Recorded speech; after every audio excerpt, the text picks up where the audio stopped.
ఆచా coding tutor training ఇచ్చి permanent IT job ఇస్తారు. 9697969788.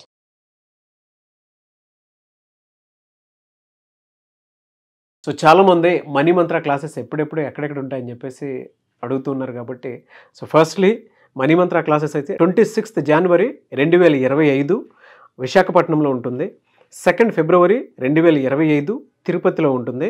And 9th February 2025 రాజమండ్రిలో ఉంటుంది. అండ్ దాంతోపాటు 16th February 2025 బెంగళూరులో ఉంటుంది. అండ్ 2nd March 2025 విజయవాడలో ఉంటుంది. సో ఇప్పటి వరకు అనౌన్స్ చేసినటువంటి క్లాసెస్ ఎన్రోల్ చేసుకోవాలి అనుకున్నటువంటి వాళ్ళు వెంటనే స్క్రీన్ మీద కనిపిస్తున్న నెంబర్కి సంప్రదించండి. ఈ వీడియోలో ఏం చెప్తున్నారు సార్? నాకు కొందరు గురుగారు అని ఫోన్ చేస్తారు. ఫోన్ చేసేసి గురుగారు మేము ఏసీ కొన్నామండి. చాలా సంతోషం, ఎస్ వెరీ గుడ్. కొందరు ఫోన్ చేసి గురుగారు కారు కొన్నామండి. అలాంటి గ్రూపుల్లో పెడతారు, మన గ్రూపుల్లో పెడతారు. ఏసీ కొన్నారు, కారు కొన్నారు అంటే ఇప్పుడు మనం ఏమనుకోవాలి? వాళ్ళని క్లాస్కి వచ్చిన తర్వాత చక్కగా డెవలప్ అయ్యారు అనుకో. అవును. ఎలా కొన్నారంటే దాన్ని ఇన్స్టాల్మెంట్లో కొన్నారు. క్లాస్కి వచ్చి మీనింగే ఉంది. అవును, క్లాస్కి వచ్చి మీనింగే ఉంది. అదే ఇక్కడ ఏం జరుగుతుందంటే మనం ఇప్పుడు సపోజ్ ఒక ఎంప్లాయీ ఉన్నాడు. నేను గతంలో కూడా ఎంప్లాయీస్ మీద చాలా మాట్లాడాను. ఒక ఎంప్లాయీ ఉన్నాడు, ఒక ఇల్లు కట్టాలనుకుంటాడు. ఆ రిటైర్మెంట్ అయ్యే మూమెంట్లో ఇల్లు కట్టాలనుకుంటాడు. దానికి మళ్ళీ లోన్ తీసుకుంటాడు. ఆయన సొంత డబ్బులు ఏమి ఉండవు, అవసరం లోన్ ఉంటుంది. ఇంకెక్కడ అప్పులు తెస్తాడు, మొత్తానికి కడతాడు.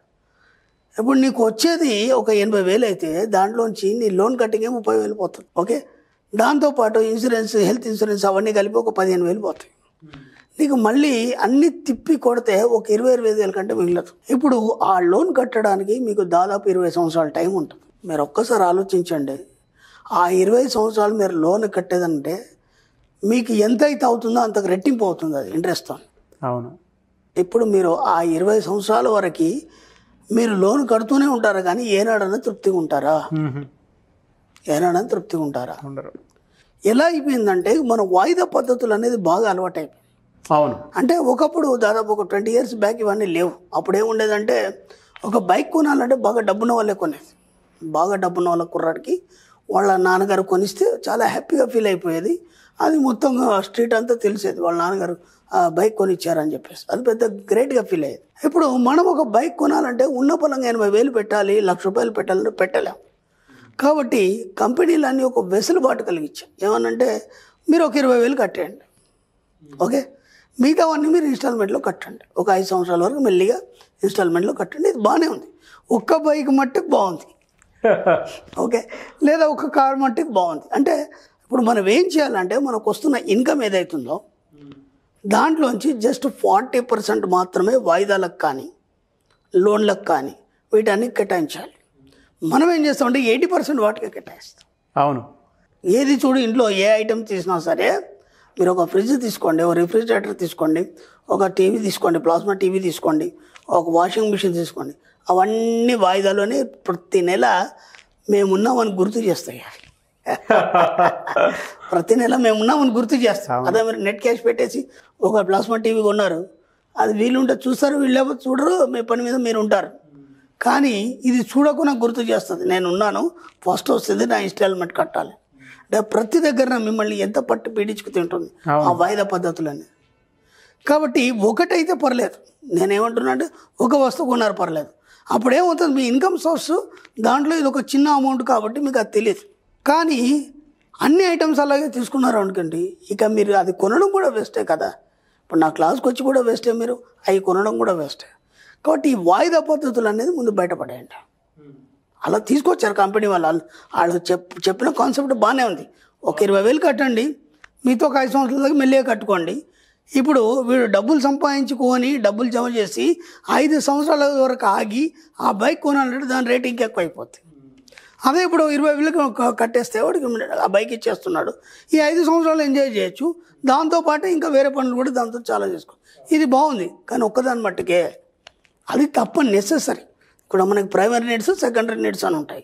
అది ఎంతవరకు అవసరం? ఊరికే బైక్ వేస్తాం, తిరగడానికి నీకేం అవసరం? తిరగడానికి ఏం పని ఉంది నీకు? సరదాకి తిరగడానికి కాదు కదా. నీకు ఏదైనా పని ఉంది, దానివల్ల నువ్వు ఇంకా సంపాదన పెంచుకుంటావు.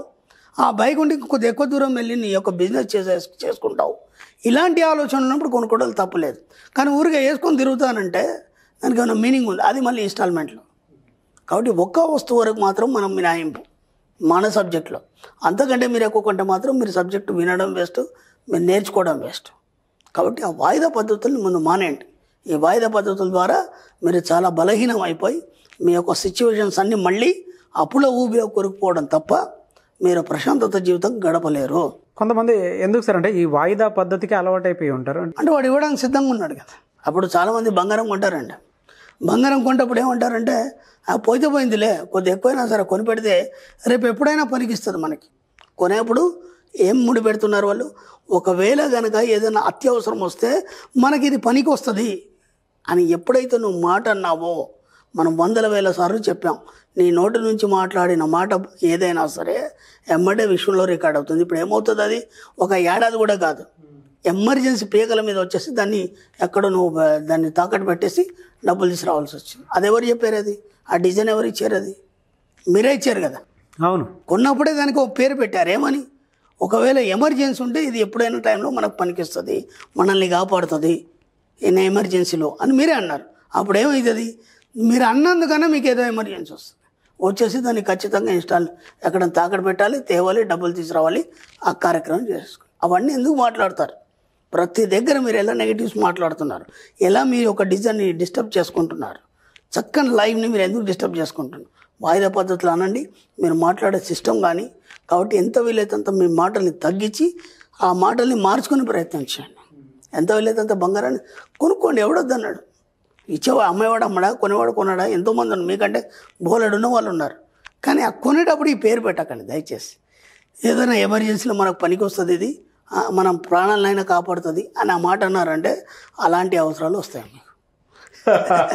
కాబట్టి అలాంటి మాటలు మాట్లాడకండి. ఎంత వీలైతే అంత వాయిదా పద్ధతులకి దూరం ఉండండి. ఇన్స్టాల్మెంట్లు మన సబ్జెక్టులో లేవు, అప్పులు మన సబ్జెక్టులో లేవు, డిస్కౌంట్లు మన సబ్జెక్టులో లేవు, 1+1 ఆఫర్లు మన సబ్జెక్టులో లేవు.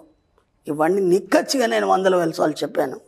మీరు అవి పాటించినప్పుడు మాత్రమే ఆనందకరమైన జీవితాన్ని మీరు గడుపుతారు.